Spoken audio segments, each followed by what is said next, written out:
adapun ilmu itu harus kita ambil dari guru secara lisan ke lisan. Itu yang disebut dengan talaqi at-tahqiq di dalam proses menuntut ilmu. Seperti kalian sekarang ini ada mengaji bersama saya, ya, menghatamkan beberapa kitab dan mendengar beberapa penjelasan yang dianggap penting, kemudian dijelaskan dengan detail. Itu merupakan talaqi tahqiq. Memang secara sekilas tidak langsung bisa difahami 100%. Akan tetapi karena model sistem belajar mengajar kita adalah pesantren, di mana santri yang mondok itu senantiasa mulazamah dengan guru, maka barangkali di pertemuan-pertemuan berikutnya akan terulang kembali penjelasan itu. Kemudian penjelasan yang kemarin yang aslinya hanya bisa ditangkap 40% atau 20%, naik pemahamannya sampai 60, 70, bahkan sampai sempurna 100%. Seperti itu.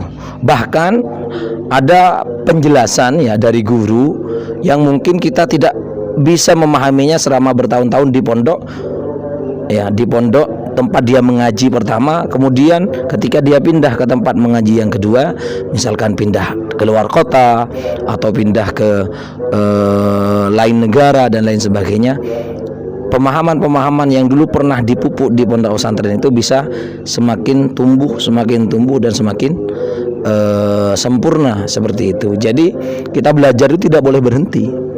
Kita tidak boleh berhenti belajar. Apa yang didapatkan di pondok itu sebenarnya bukan segala-galanya. Bahkan guru kami mewanti-wanti agar santri yang sudah pernah belajar di pondok pesantren itu ketika dia keluar dari pondok, artinya tahapan kedua setelah dia belajar di pondok, itu jauh lebih penting daripada dia belajar di pondok. Artinya belajar setelah mondok itu urgensitasnya lebih tinggi daripada belajar di pondok itu sendiri. Jadi sekarang kalian ini kan belajar kan, ya, ngaji di pondok pesantren. Ngaji di pondok pesantren, keluar dari pondok pesantren salah kaprah kalau sampean merasa itu cukup. Salah kaprah. Kenapa?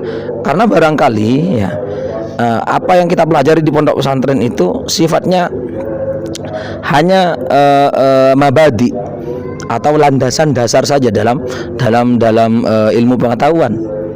Ketika di masyarakat nanti kita akan menemukan banyak masalah yang sangat kompleks, di mana ini perlu ketekunan lebih. Makanya dikatakan oleh guru kami, belajar setelah mondok itu lebih penting daripada belajar ketika dia di pondok.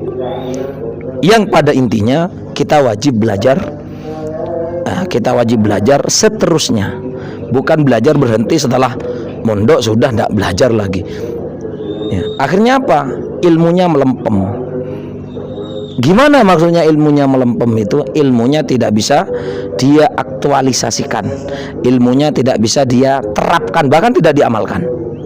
Makanya tidak heran banyak alumni pondok pesantren ketika kita keluar dari pondok buka kerudung biasa-biasa saja, ngajari anaknya dengan kata-kata kotor biasa-biasa saja. Yang laki-laki tidak berjamaah ke masjid, yang biasanya di pondok itu digenjot agar sholat 5 waktu, masjidnya malah tidak diisi. Bahkan jumatannya bukan datang lebih awal, malah jumatan karena rumahnya dekat dari masjid malah naik ketika iqomah. Ini kan namanya tidak diamalkan ilmunya. Artinya apa? Ini efek dari ilmu yang melempem itu sendiri. Ilmu yang melempem. Tahu melempem?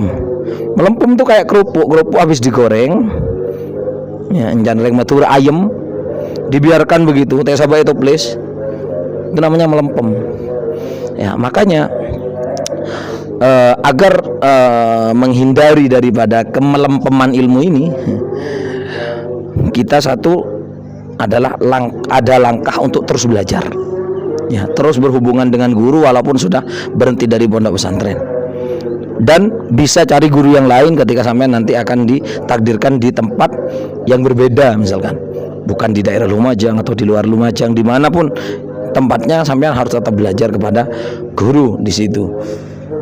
Yang kedua, ilmu yang kita dapatkan sejak dari dini saat ini wajib kita berkomitmen untuk mengamalkan ilmu itu sampai ajal kita di kerongkongan. Jangan sampai hanya sekedar kita mondok formalitas saja, berhenti di pondok sudah wassalamualaikum sudah. Bukan seperti itu. Ya, bukan seperti itu. Jadi pada intinya kita tidak boleh berhenti belajar. Ya. Kita tidak boleh berhenti belajar, tidak boleh putus hubungan dengan guru. Ya, tidak boleh putus hubungan dengan guru. Yang kedua, kita jangan sampai merasa bahwa ketika keluar dari pondok itu sudah selesai. Jangan, itu justru sampean baru mulai. Ya, justru sampean baru memulai seperti itu. Makanya dikatakan bahwa ilmu tidak kenal usia, ilmu tidak ada expirednya. Tahu expired? Tidak ada tidak ada tanggal kadaluarsanya, tidak ada.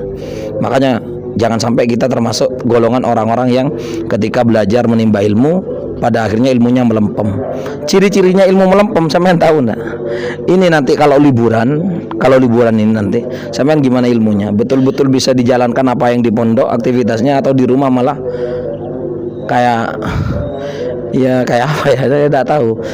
Apa pas bikin sampean tambah semangat dalam menjalani ajaran agama, menjalani aktivitas kesehariannya, atau justru malah melempem. Nah, ini hati-hati.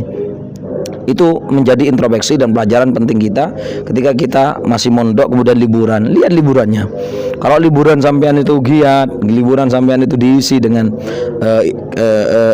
kegiatan-kegiatan yang bermanfaat, mengaji sebisanya, walaupun lewat radio atau lewat televisi atau lewat YouTube, tidak masalah. Baca buku dan lain sebagainya, baca Al-Quran, murajaahnya Al-Qurannya tetap dilanjutkan, kemudian sholat 5 waktunya dengan berjamaah. Ini termasuk uji coba ya, uji coba. Makanya liburan itu tidak hanya sekedar liburan kemudian bukan diartikan santai kayak kucing lapar kemudian makan kekenyangan gitu, enggak. Bukan seperti itu. Justru liburan itu nanti adalah semacam eksperimen. Sampean itu bisa mengaktifkan ilmu sampean itu ketika di rumah atau tidak. Seperti itu. Jadi dari barakah sampean mengambil ilmu secara talaqi, secara langsung kepada gurunya, sambil belajar sampean juga memohon kepada Allah agar senantiasa gerak-gerik dan aktivitas sampean itu dibarengi dengan taufik dari Allah Subhanahu wa taala, agar sampean tergolong orang-orang yang bisa mengamalkan ilmu, bisa mengaktualisasikan ilmu, bisa menyebarkan ilmu, ya, bisa menghidupkan ilmu-ilmu itu di keluarga kita masing-masing, di kerabat dan sanak famili kita masing-masing, sehingga apa? Kita pulang dari pondok pesantren bisa mewarnai masyarakat kita, bisa menjadi suri tauladan yang baik sebagai cerminan teladan Rasulullah SAW di personal umatnya. Seperti itu. Wallahu a'lam.